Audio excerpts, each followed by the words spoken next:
بسم الله الرحمن الرحیم. درنو کتونکو او اوریدونکو ته السلام علیکم ورحمت الله وبرکاتو. زم ستاسو قربا قاری نثار الله او تاسو ګوري برنامه ستاسو د مسائل حل. ستاسو ورځنی پوښتنې زموږ په همدغه برنامه کې ځوابیږي. که تاسو غواړئ چې خپلې پوښتنې له موږ سره په همدغه برنامه کې شریکې کړئ نو د فیسبوک صفحې ته ولاړ شئ. هلته د دغې برنامې په کومنټ کې خپله مسله په مختصر ډول باندې ولیکئ او یا هم د واتساپ له لارې لاندې شمیرې سره اړیکه ونیسئ. د دغې برنامې مقصد روښانه ده. د رسول الله صلی الله علیه وسلم فرمان ده چې علم حاصل کول په هر نر او ښځه باندې فرض، لازم او ضروري ده. دغه برنامه د رسول الله صلی الله علیه وسلم د فرمان په پوره کولو کې یو معمولی کوښښ او عملی اقدام ده. نو زموږ د دغې برنامې لومړی میلمه چې فعلا له موږ سره په سټوډیو کې موجود ده مفتي عبید الله صاحب ته ښه راغلاست وایو. مننه. لومړی تاسو ته ټولو کتونکو او اوریدونکو ته سلامونه او احترامات وړاندې کوم. علیکم السلام ورحمت الله. مننه. محترم مفتی صاحب، سید رحمان له کابل ولایت څخه دا پوښتنه کوي چې عاشورا کومې ورځې ته وایي او ولې همدې ورځې ته یوم عاشورا وایي؟ بسم الله الرحمن الرحیم. الحمد لله الذي جعل الشمس والقمر بحسبان والنجم والشجر يسجدان وفضل زمانا على زمان كما فضل مكانا على مكان. أما بعد فأعوذ بالله من الشيطان الرجيم. قال الله تبارك وتعالى إن عدة الشهور عند الله 12 شهرا في كتاب الله الآية. صدق الله العظيم.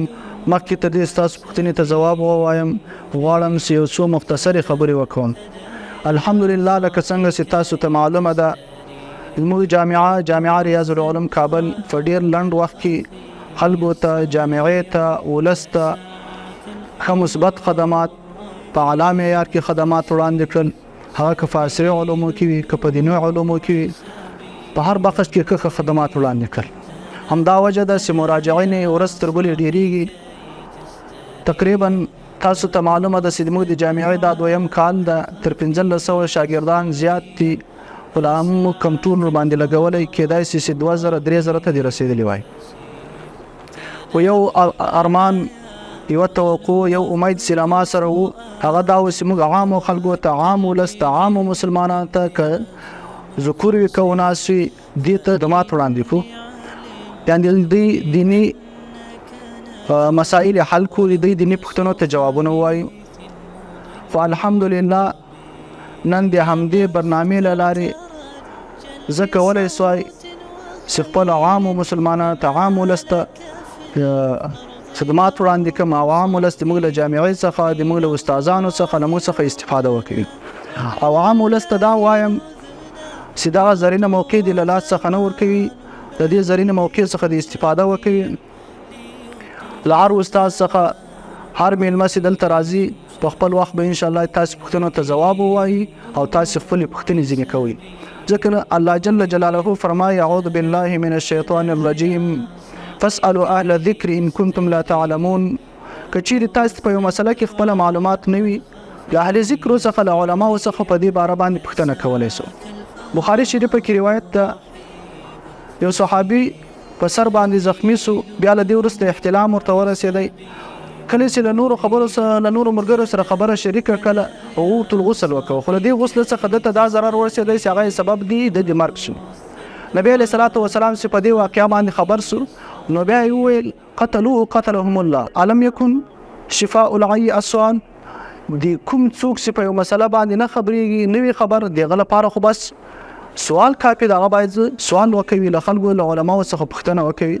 نو له عامو خلکو څخه، له عامو اورېدونکو کتونکو څخه مې دا ارزو ده، دا امید مې ده او انشاءالله 100% زه په دې باندې یقین یم چې دوی به له دې برنامې څخه استفاده کوي او خپل دیني مشکلات به حل کوي.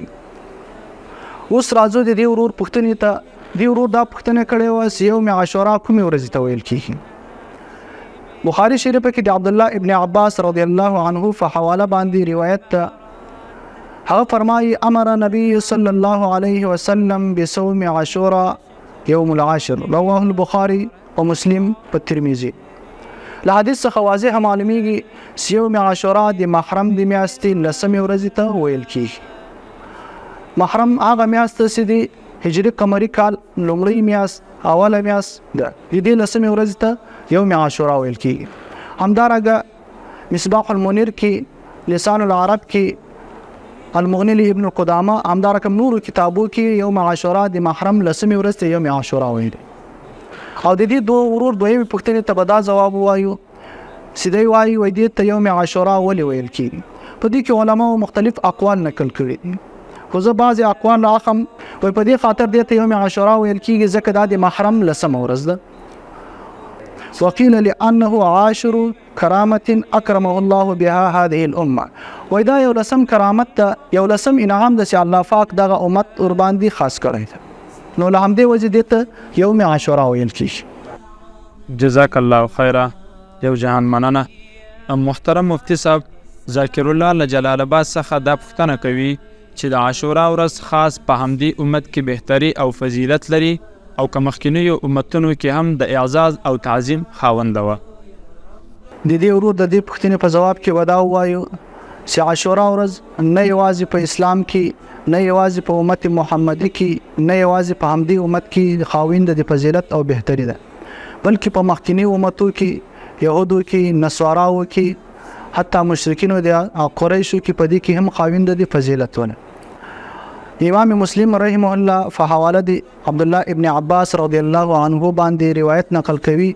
هغه فرمایي ان النبي صلی الله علیه وسلم قدم المدینه فوجد اليهود يصومون يوم عاشوراء فسئلوا عن ذلك فقالوا هذا يوم عظيم أنجى الله موسى عليه الصلاة والسلام وبني إسرائيل على فرعون فنحن نصومه تعظيما له. حدیث کې راځي کله چې نبی عليه الصلاة والسلام مدینه منورې ته راغی، یهود یې ولیدل او هغوی د عاشوراء د ورځې روزه نیوله. نبی علیه الصلاة والسلام له دوی څخه پوښتنه وکوله چې دا تاسو په څه مناسبت باندې، په څه خاطر باندې دا روزه نیسئ؟ دوی په جواب کې په دې ورته ویل دا د دې ورځې روزه موږ په دې خاطر باندې نیسو چې الله پاک په دې ورځ باندې موسی علیه الصلاة والسلام ته او بني اسرائیلو ته د فرعون له عذابو څخه، د فرعون له وحشتو څخه، د فرعون له ظلمو څخه، لکه قرآن کریم کې چې د فرعون ظلمونه په قسم قسم چې په بني اسرائیلو باندې ظلمونه کړي دي، هغه قسم قسم ظلمونه ذکر شوي دي، له هغو څخه الله پاک خلاص کو. نو موږ موسی علیه الصلاة والسلام هغه روزه بنیوله د شکر په خاطر باندې، موږ هم د همدې ورځې روزه نیسو د تعظیم په خاطر باندې. نو له دې حدیث څخه په وړاندې معلومیږي، څرګنده معلومیږي چې په مخکینی امتو کې چې یهود ول هم دا ورځ صاحب اعزاز ول، یعنی دې ورځ هغوی عزت کاوه، د دې تعظیم کاوه. دارنګه یو بل روایت کې ابو موسی اشعری رضی الله عنه فرمایي كان يوم عاشوراء تعده اليهود عيدا قال النبي صلى الله عليه وسلم صوموه انتم رواه البخاري. ابو موسی اشعری رضی الله عنه فرمایي دغه یوم عاشوراء دا د یهودو لپاره دا د دوی د اختر ورځ وله، دا د دوی د خوشحالتیا ورځ وله، دا د دوی د تفریح ورځ وله. خو نبی علیه الصلاة والسلام فرمایي تاسې دا تاسې د اختر ورځ نه ده، بلکې خالص فصوموه انتم، تاسې دې ورځې روزه نیسئ. نو له دې حدیثه بیا دا معلومیږي چې په مخکیني امتو کې د دې تعظیم و. علامه ابن قیم الجوزیه رحمه الله په اوجز المسالک کې لیکي لا ريب أن قريشا تعظم هذا اليوم وكانوا يكسون الكعبة فيه وصومه من تمام تعظيمه. مشرکینو د عربو، یعنی کوم چې مشرکین په مکه معظمه کې ول، هغه هم د دغه ورځې تعظیم په خاطر باندې د کعبې جامه به، د کعبې غلاف به، د کعبې پوښ به په دغه ورځ باندې بدلاوه. نو له دې له عمل څخه هم دا معلومیږي، دا په وړاندې معلومیږي، دا څرګنده ځینې معلومیږي چې دوی هم د دې ورځې تعظیم کاوه. مننه، جزاک الله خیر یوسف. محترم مفتی صاحب، ذبیح الله له کابل څخه دا پوښتنه کوي که دا راته ووایي چې د عاشورا په ورځ باید څه وشي؟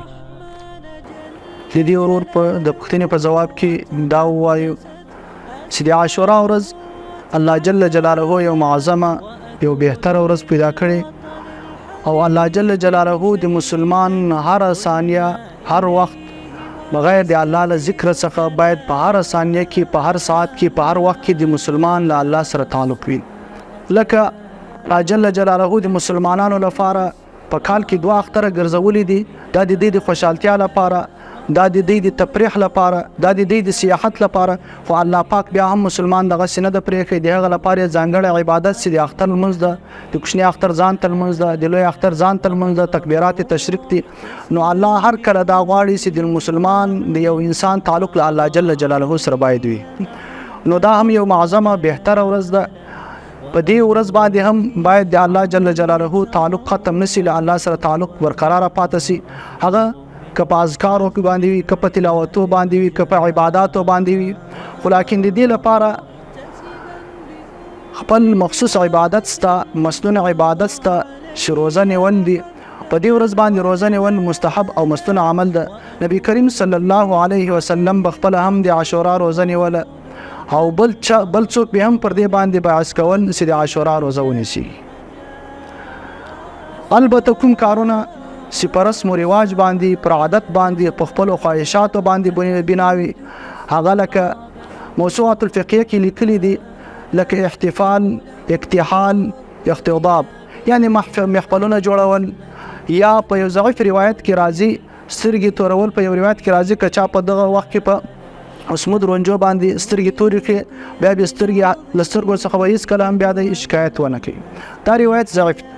یا دغه رقم لاسونه سره کول، یا نوې کپړې اغوستل، یا اجتماعګانې کول، یا ځان وهل، یا دغه رقم نور هغه شان چې په شریعت کې اصل نه لري او خلکو د خپل رسم و رواج مطابق جوړ کړي وي، د خپلو خواهشاتو مطابق جوړ کړي وي، دا کړل ناروا دي. نو ابن قیم رحمه الله د صوم عاشورا لپاره 3 مراتب بیان کړي دي. یو هغه اعلی اکمله، هغه دا د سیدینهم د لسم د ولسم روزه باید ونیسي. دغه هغه اعلی مرتبه د چا ده؟ د صوم عاشورا ده. دویم هغه متوسط انداز کې ده، هغه د سیدینهم او د لسم روزه ونیسي. یو هغه ادنا انداز کې ده چې یوازې د لسم روزه ونیسي.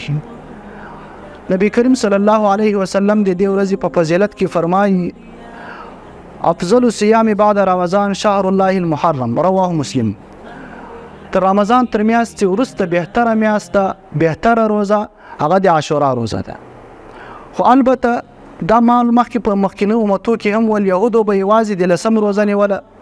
روایت کې راځي نبی کریم صلی الله علیه وسلم فرمایي: صوموا عاشورا وخالفوا اليهود، صوموا قبله يوما وصوموا بعده يوما. نبی کریم صلی الله علیه وسلم عادت په عباداتو کې دا و چې د مشرکانو د اهل کتابو به په عبادت کې هم مخالفت کاوه. نو دوی یوازې د لسم روزه نیوله. نبی علیه الصلاۃ والسلام صحابو ته دا وویل چې مخکې او وروسته روزه د نهم او د ولسم روزه هم ورسره نیسي. ځکه روایت کې راځي کله چې د یهود وویل چې موږ خو د موسی علیه السلام دا د هغه د شکر روزه نیوله. نو نبی علیه السلام وویل: انا احق بموسی منکم، زه په ډیر په دې باندې لایق یم، زه د موسی علیه السلام اتباع وکوم. مننه، جزاک الله خیره.